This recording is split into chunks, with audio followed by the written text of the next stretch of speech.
Fala galera, hoje eu estou aqui com o Lucas Pereira, empresário, fundador da Movia Consultoria e proprietário do Burger.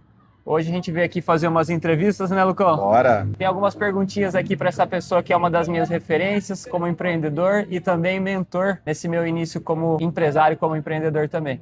Vamos lá, pessoal. Lucão, primeira pergunta. Se você tivesse que começar do zero hoje, qual seria a primeira coisa que você faria? Cara, a primeira coisa que eu faria era investir em duas coisas. Benchmark, que é pesquisa de mercado. Então eu visitaria outros países, outras regiões aquecidas do mercado para aprender com o que está funcionando, porque no Brasil a gente, infelizmente, é um pouco mais atrasado em termos de inovação, novidade. Então eu iria para fora aprender um pouco com os outros para trazer aqui para o Brasil algo com diferenciação. Legal. E a segunda coisa é investir num escritório de naming e branding. Então é algo que a galera negligencia muito e depois o negócio cresce e para você reformar depois é muito difícil. Então são duas coisas que eu investiria: benchmark e um escritório de brand e naming. Eu acho que você já nasce com diferenciação, sabe? Segunda pergunta aqui. Qual foi o momento mais difícil que você enfrentou no Thanks Burger?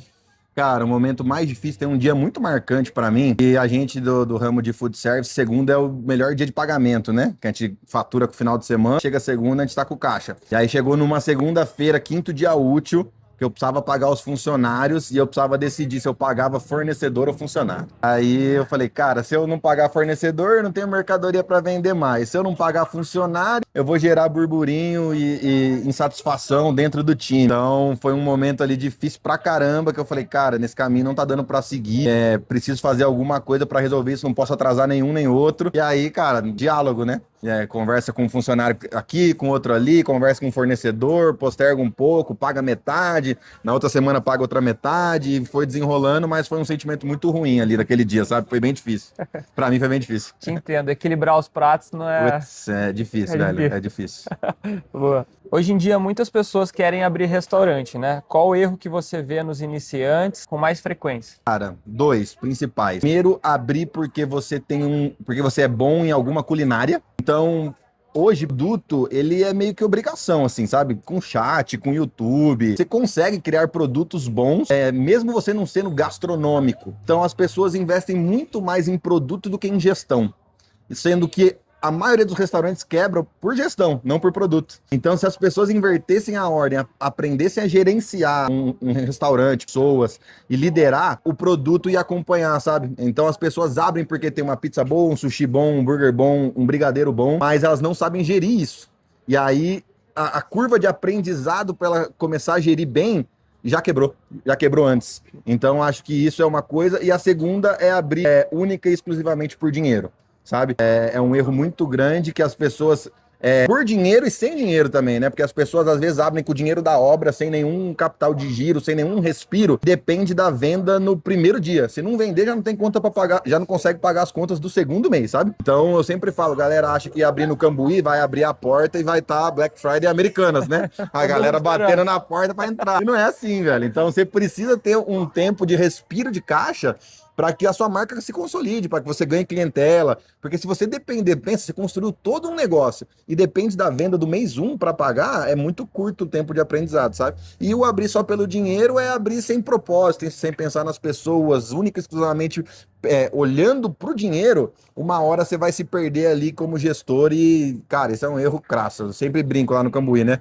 A galera que ganha mais dinheiro no Cambuí é pedreiro e pintor, porque é gente abrindo e fechando negócio todo dia. Aí é justamente por isso, abre sem dinheiro, abre pensando só no dinheiro e abre porque tem um produto bom, mas não sabe gerir. Legal, boa. Recentemente vocês fizeram a collab aí junto com a Adélia, da confeitaria, e foi uma collab que fez muito sucesso. E aí eu queria saber o que você acha que foi bom dessa parceria, o que você acha que poderia ter explorado melhor, insights positivos e negativos dessa collab que vocês fizeram com a Adélia. Cara, positivo.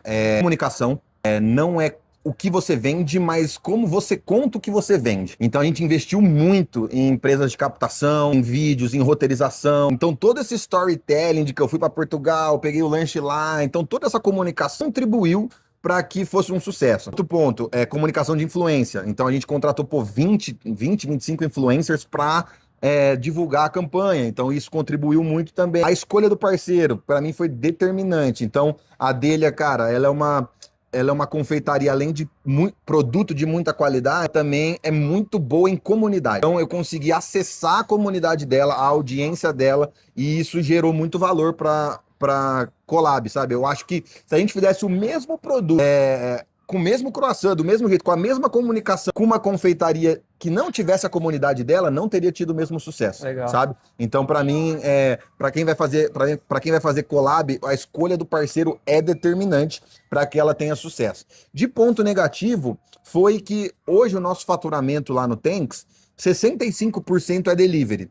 E como a gente queria movimentar o salão, eu fiz ela única e exclusivamente para presencial. Uhum. E aí bombou muito o meu presencial e o delivery continuou bombado do jeito que é. A gente não deu conta da demanda. Então foi tanta demanda, fila de espera todo dia, muita gente, e um produto novo que exigia da galera da cozinha um pouco mais de complexidade. Não é igual fazer um cheeseburger, eu tinha que maçaricar queijo, eu tinha que moldar o burger do tamanho do croissant, eu tinha que assar o croissant. Então vários processos ali que só saía aquilo, atrasava o resto.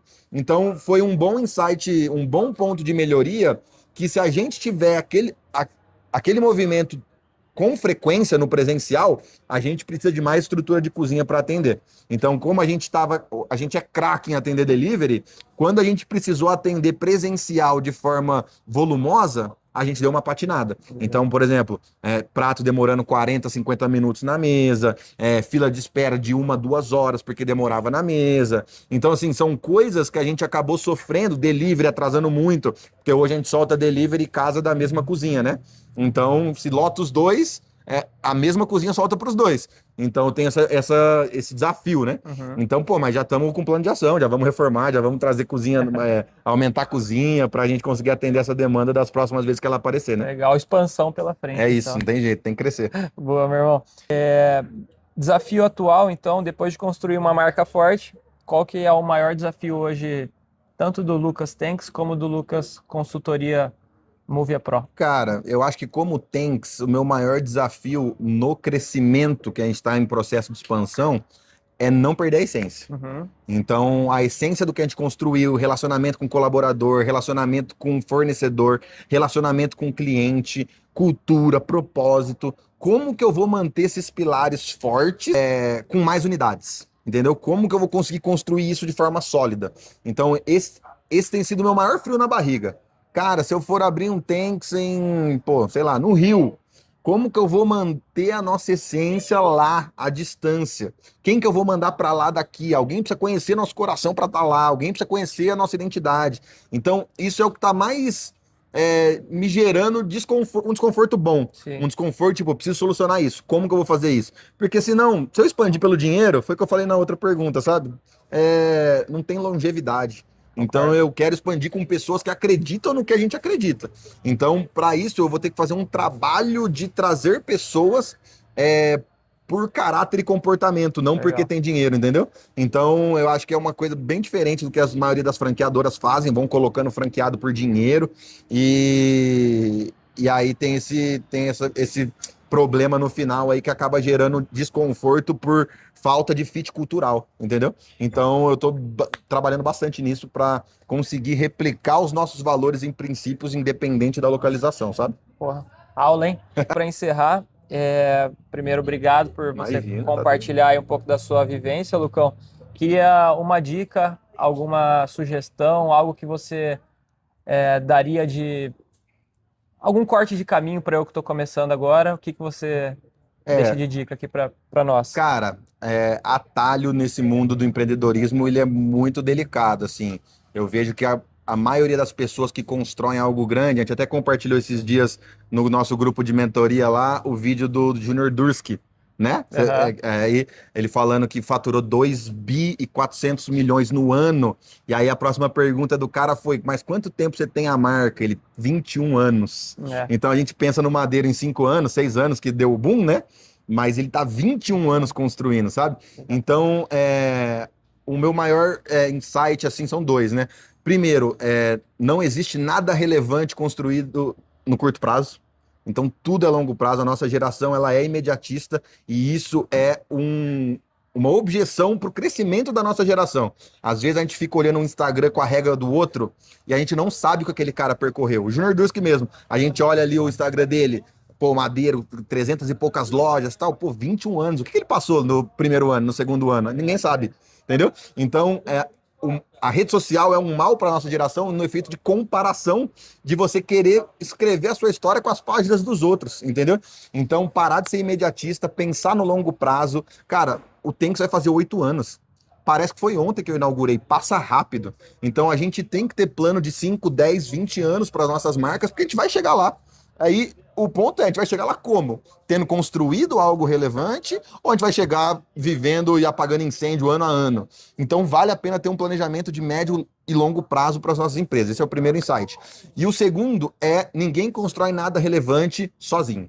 Então, as pessoas são importantes. E as pessoas que você atrai para o seu negócio são pessoas que vão acreditar na sua visão, vão acreditar em você como empreendedor. Então, você precisa cada vez mais honrar elas para que elas estejam junto com você. Ninguém trabalha por caridade, as pessoas querem crescer. Então, assim, eu vejo muito erro de empreendedor reclamando de mão de obra, reclamando de funcionário, mas aí a minha pergunta para ele, mas você trabalharia na sua empresa do jeito que você trata seus funcionários? Não duraria um ano. Então, por que você quer que o outro dure, entendeu? Então, assim, ninguém quer ser pizzaiolo para sempre, ninguém quer ser chapeiro para sempre. As pessoas precisam olhar para o seu negócio e ver oportunidade lá na frente, entendeu? Cara, eu vou crescer, o Luquinha quer ter mais unidades de pizzaria, posso virar um gerente, posso virar um pizzaiolo-chefe, posso virar um sócio operador. Então, as pessoas esquecem que os colaboradores, eles também sonham. Exato. Então, e para você construir algo grande, você precisa dessas pessoas. E isso tem que ser genuíno. Não pode ser algo que você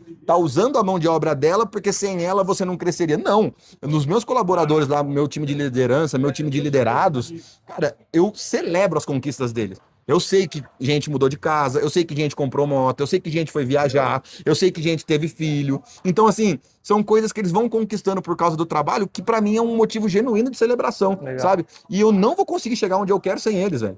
Então, assim, é um erro muito crasso do empreendedor tratar colaborador como se fosse mão de obra. Não é mão de obra, é parceiro. É parceiro de crescimento, é parceiro de expansão, é parceiro de sonho. Então, assim, é algo que eu vejo muita gente reclamando de mão de obra. A gente está num momento de desafio de mão de obra. Sim. Mas os empreendedores têm muita parcela de culpa no problema que está a mão de obra hoje, sabe? Boa. Então, acho que são esses dois insights. Boa, meu irmão. Obrigado. Obrigado você. Tamo junto. Valeu, conte comigo. Valeu, turma. Segue aqui. Tem muito conteúdo bom direto para vocês, hein?